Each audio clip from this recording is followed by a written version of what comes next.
460, vide. 458, vide. Et 457, vide.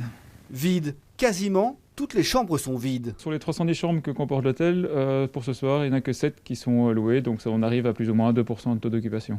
Et qui dit chambre vide, dit aussi hôtel à l'arrêt.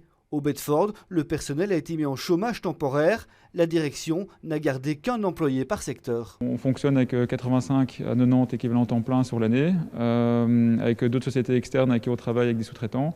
Là, pour le moment, on est à maximum 10 personnes, 10 employés qui, justement, avec des rotations sur différents secteurs. Cuisine et restaurant fermés aussi, puisqu'il faut désormais manger en chambre. Pas de séminaire non plus. Depuis 9 mois, c'est tout le secteur qui est à l'arrêt. Le secteur hôtelier à Bruxelles a terminé l'année avec moins de 90% de chiffre d'affaires au dernier trimestre.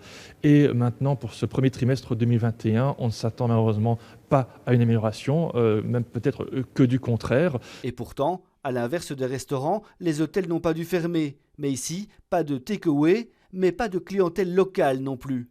Le secteur hôtelier est dépendant que de la clientèle touristique et en région bruxelloise, cette clientèle est à 85% étrangère, donc il subit de plein fouet et plus que les autres segments de l'Horeca cette crise et il mettra également plus de temps à se redresser. Parce que si les restaurants rouvriront instantanément, les hôtels, eux, devront attendre le retour des touristes et des hommes d'affaires.